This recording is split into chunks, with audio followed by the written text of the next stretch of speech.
Hello and welcome back to Suspended Fanimation. I'm your host, Dennis Bithoulkas, and this is Harley Quinn, Season 2, Episode 12, Lovers Quarrel.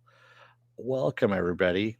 And it is the penultimate episode of Season 2, which means we've only got one episode left. Let me take care of some business first, and then we will get to it. If you like what you see here, like, share, and subscribe. If you're still on the fence about subscribing, you're going to see at the very end of this video a video pop up here. Basically, what YouTube does takes the algorithms of all the stuff you've been watching and tries to match it as best as possible. One of the videos in my fast video library and pops it up there just for you. Up here is going to be Is It Worth My Time? Artemis Fowl. Spoilers, it's not worth your time. If you want to know when I'm be on live again next, you can hit the bell down below there. It's a 50-50 chance of YouTube actually notifying you. Best thing to do is go to suspendedfanimation.com. Take a look at the schedule that's up there. I post it every week. And I also have all the links to all my social media on there too. So Twitter, Instagram, Patreon. I also have my YouTube page up there. I also have my Facebook page. And there's also a Facebook group page. And speaking of Facebook, you guys will see my schedule mirrored there as well. And like I said, the Facebook group page, you guys can post stuff on and chat amongst yourselves. All right. Yeah, I can't believe it's almost over as well. I couldn't believe that we, had a second season already. So, yeah. Spoiler alert, I am going to spoil the episode. If you have not seen the episode, go and watch it. Come on back. This will be a video you can comment down below in the comment section. Thank you, Viking Bitch, for the paddle. So we pretty much just continue from where we left off the last episode. And as a matter of fact, the beat right where we left off, where she opens the door and sees a mind controlled poison ivy who's trying to kill her. And there's a lot of good one-liners in this. This moved really, really fast. It's only a 22-minute long episode, and it felt like 40 minutes, 45 minutes, something like that. Not because it was slow or anything, but because it actually had a lot of stuff in it. You have the Justice League back. They're taking care of parademons. You've got mind-controlled King Shark and Clayface, as well as Poison Ivy. And they're all taking on the Justice League and kicking some ass in the Justice League as well. And, of course, you also got Darkseid, because Darkseid wants that deal to go through. He wants to close the deal at this point. And I love Wonder Woman actually catches one of the parademons at one point with her magic lasso, and she's trying to compel it to tell her where Dr. Psycho is at. And of course it screeches in parademon, and Wonder Woman looks over at Superman and he goes, "What? Just because I'm an alien, I speak parademon?" He goes, "Okay, well, I know a little bit of parademon, but still, that's racist. Be better." And she kind of rolls her eyes, which oh my god. It was there was a moment, shall we say, on that one, which was kind of funny. There was a couple different moments as well. Yeah, the be better was just pretty fucking funny. And the other one, of course, was Cy Borgman.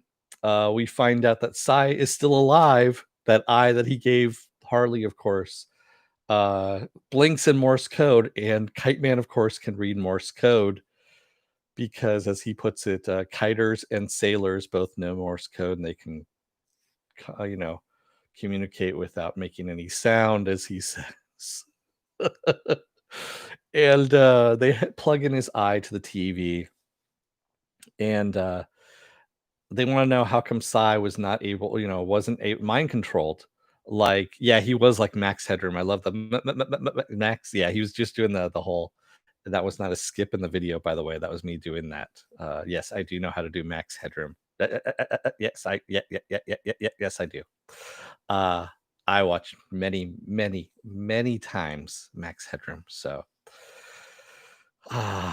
yes, I'm skillful in that respect. So I love the line. They're asking him why he wasn't mind controlled by Dr. Psycho, and he says, because the government, they wanted to make sure the commies didn't Manchurian candidate me or make me the president of the United States.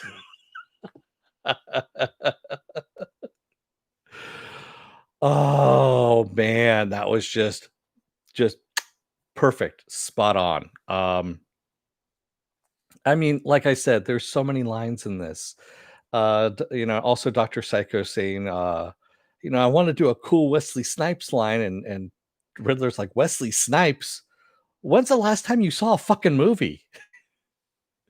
Because Wesley Snipes hasn't been in a movie since like the 90s, really. Well, he has been in movies, but we really don't call them, when they go to direct to video, or where do they go to? I think his are still going direct to VHS is where they're going, but yeah.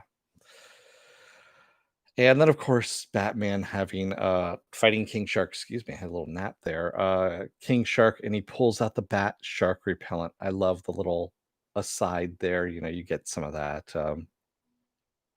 And you know, Harley, of course, trying to cover up that she loves Poison Ivy to Kite Man so that she can get the mind control device done so she can go and save Poison Ivy, but at the same time it's happening too slowly for her, so she ends up going back. This whole thing. And I love the other thing is too, she grabs one of Kite Man's kites and he goes, "That's a serious piece of cloth and wood there. I don't think it took me many years to learn how to fly." And then she just automatically activates it. And he goes, and there she goes flying off majestically. Yes, the King Shark flashback was disturbing. And that Dr. Psycho pulls that from his mind as well. That whole thing where he goes, "What's your most embarrassing moment?" And he pulls it out of King Shark's mind, and it's him eating his little brother because his little brother, he pushes him and his little brother bleeds. And of course, he goes into bloodlust and eats his brother. And yeah, there was just some really, really dark, dark shit. Yeah. And speaking of dark shit, of course, the Justice League is, trying to take care of Poison Ivy because she is rampaging through town. She's actually taking on Superman and not doing a bad job of it. And Clayface grows to like 50 feet tall, and he's going after Batman. And I love how, Harley's like, "What the fuck, Clayface? You could have done this all this time, and yet you chose cheerleaders and divorcees." Because he's a lot more powerful than he's been letting on. And some of the other great lines, like when Dr. Psycho, of course, has Poison Ivy and they're on the roof, and the Justice League are going to send Poison Ivy into the Phantom Zone. At first, Harley thinks they're gonna kill her. But Superman's like, "No, no, no, I'm not gonna kill her. I'm gonna throw her in the Phantom Zone where she'll be for all eternity." And so Harley's getting ready to join them. And that's when Dr. Psycho, talking through Poison Ivy, rolls over and goes, "It's like a CW show if the cast was less hot." I love the backbiting to, I mean, come on, let's face it. DC Universe, CW, HBO Max are all owned by the same entity. They all have varying degrees of, funding, if you will, depending on uh, who's actually what channel they're going to be on. So yeah, I love that whole thing. Yes, this was one of the funnier episodes. I agree, Viking bitch. Yeah. Uh, yeah, and when Harley kissed the TV, and there's the little hearts that go up on Sai's face, he goes, "Ooh, hoochie mama." Yeah, yeah. Yes, that was a Seinfeld joke. There was a lot of little, in jokes, things like that. Like I said, the bat shark repellent, and I mean the whole thing with, you know, um, Poison Ivy ends up bringing Harley back to the mall because Doctor Psycho has taken over the mall, and of course, who's waiting for them there? But Darkseid, because Darkseid wants to see them getting, wants to see her head. It's either her head or his head, one of the two. And Harley telling Doctor Psycho, "Release me, you tiny giant asshole," which I thought was pretty funny. And then, of course, Kite Man coming in and showing the plan. He's got the little earbuds so that it can block, Dr. Psycho's mind control. And he comes out and says, "Let me try my plan," kissing her for true love. And he goes, "Pamela Isley, it's me, Chuck." And Darkseid saying, "What is a Chuck?" I love Michael Ironside, by the way, as Darkseid, voicing Darkseid. The way he's doing it so deadpan in this comedy. works really, really well. There was just some great stuff like, and what is an orange, and who is this orange Julius? Things like that, which just making me laugh. And then of course we have Harley kind of realizing that she is no longer a villain, that she might be done with the whole villain business at this point. After, of course, when she's fighting Poison Ivy at this point, she's being forced to fight Poison Ivy for Dr. Psycho and Darkseid's amusement. And she's actually musing that she's no longer a villain. And stating this, having a character state this, of course, in a show like this, we knew this was coming. We saw this coming, of course, and it's kind of nice to actually just have it verbalized. To tell you the truth, that way we can just get to the next level, I guess you can say, of where the show is going to go. And she even says everything that she was doing was a reactionary to everything that was happening around her. It wasn't anything that she wanted, and that's why she was a villain. That's why she was, bringing the parademons over, all that kind of stuff. Apple Crow says it's like Venture Brothers when Brainulo made Team Venture fight their crushes. Yeah, yeah, exactly. And of course, they end up beating Dr. Psycho because they get the little earbuds in, and as Pamela tells Dr. Psycho there, S my my V. S my V is what Darkseid asks, of course. Yeah. And they beat the shit out of him. So, and then of course I love, there's two more lines here that I had written down that all right, pop back into your boom tube. What Poison Ivy says there. And then the big reveal at the end where Dr. Psycho gets one big burst of energy and he projects what's happening, what Poison Ivy and Harley were up to on that bachelorette party in bed, and he just posted up there for the entire city to see. And I love Joker's going, oh, she's just as limber as I remember, is what Joker says. And I love Bane. He goes, I had a feeling the tension was palpable as he's sitting in his pit there. Oh, you lost me? Well, yeah, I kind of figured it was just you on that one. Yeah. Oh God, it's good to see Bane every now and then. And Alfred, of course, shutting the curtains and then peeking through the curtains to take a look. And uh yeah. And you know what? The thing is, Dr. Psycho pretty much had them up until the point that Harley kisses Poison Ivy and breaks the spell, of course. And also breaks Dr. Psycho's concentration because he is a 13-year-old boy. And as he says, he got a boner there, and of course lost concentration, and that allowed Poison Ivy to break free. And also, so was it actually the kiss that Harley's kiss that made Poison Ivy break out of the mind control, or was it that the kiss created confusion for Dr. Psycho enough to break the mind control and get out of it? There's a little question right there that I had because I've watched it twice and I'm kind of on the fence about it on this one. I'm like, okay, was it really the true love kiss, that made this? Yeah, was it the kiss or the boner? Exactly, Viking bitch. That's where we're getting to. Was it the kiss or the boner that broke the spell? Um, I guess we'll never know. There was a Tootsie Pop moment there that I was going to make a joke on, and I'll just let you guys fill it in on your own on that one, because that's all it needs to do. Oh God, but good episode, really, really good. It could have been both. It could have been both. Pen, yes, true. Which came first, the kiss or the boner? You know,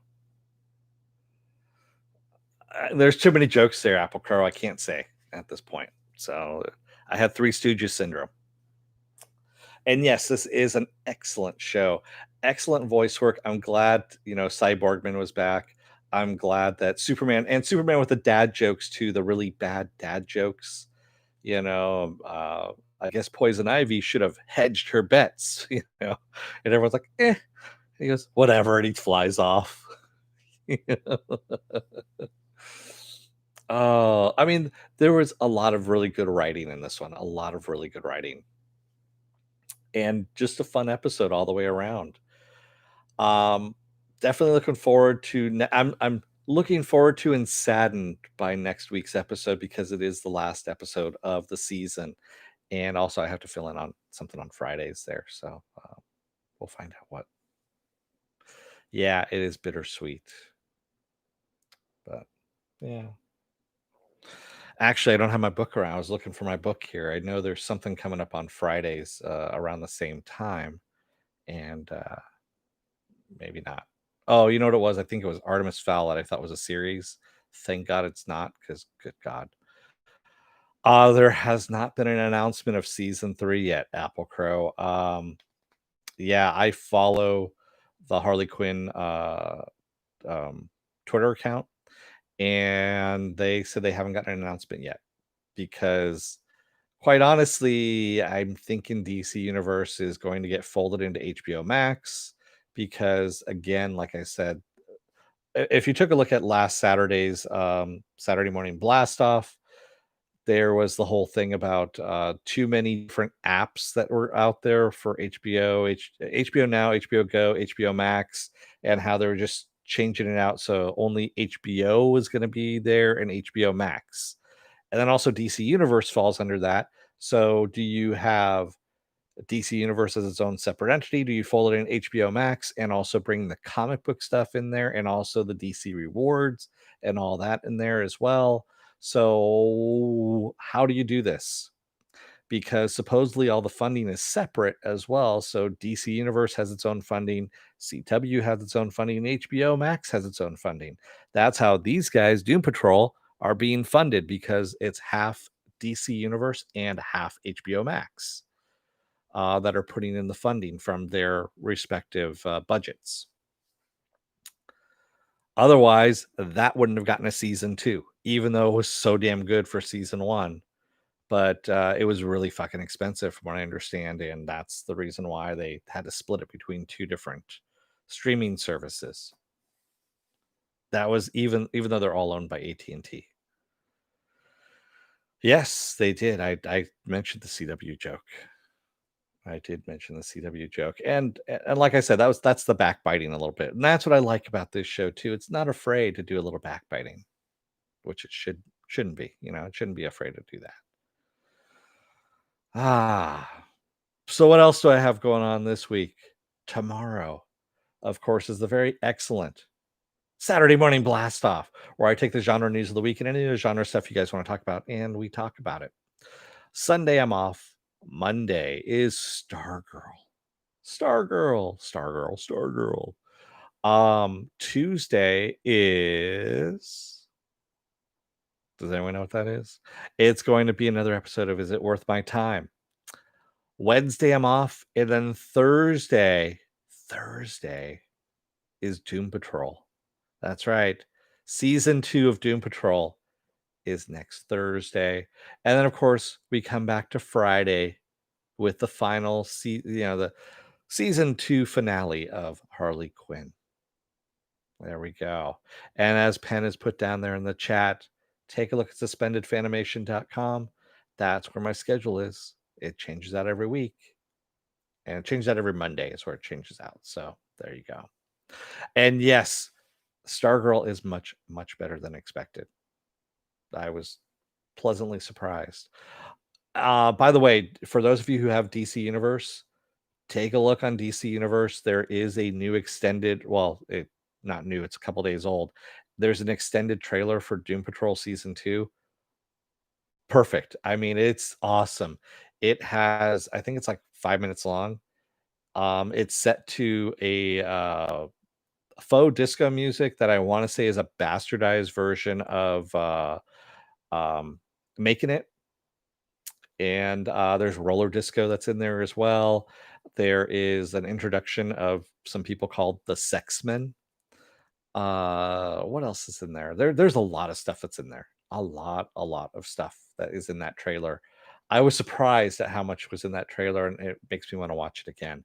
And I was able to watch it on the big screen, which was even better. Yeah. So, and yes, I can't wait for Doom Patrol as well. I have to go back and watch season 1 all over again because it's time. It is time to do that. And I don't know what I'm doing yet on Tuesday for Is It Worth My Time? I'll think of something. I was gonna kinda cop out and do the, Doom Patrol season 1, but you guys can watch all of that. I have that in my playlists. If you go and take a look at my playlists, I have covered all of season 1. It's already there. So, all right. Thank you, everybody who joined me tonight in the chat. Thank you if you made it this far in the video. And if you want to know when I'm going to be on live again next, you can hit the bell down below or go to suspendedfanimation.com. That's where my schedule is. Also, if you're still on the fence about subscribing, there's going to be a video that pops up here. And if you like what you see there, hit the subscribe button down here. Like, share, and subscribe down there as well. And up here is going to be Is It Worth My Time? Artemis Fowl is what's going to pop up there. Yes, there is a lot of stuff in the archives. I've got, I believe, almost 700 videos up now, somewhere around there. There's a lot of videos up. I have to take a look. I haven't looked in a while to see what the total count is, but I will probably after this because that was one of the things I was supposed to do and I just didn't get around to it. All right, thank you, everybody. I'm gonna let you guys go for the night. Remember, come on back tomorrow for Saturday morning blast off. There's a lot of news this week, and I will talk to you guys then. So until then, don't let the door hit your ass on the way out. Otherwise, you may end up having Superman wanting to shoot your ass into the Phantom Zone just on principle. But and that's not a good thing. Thanks, everybody. I will talk to you tomorrow. Until then, have a good one. Stay safe and have a good night. Thanks, everyone.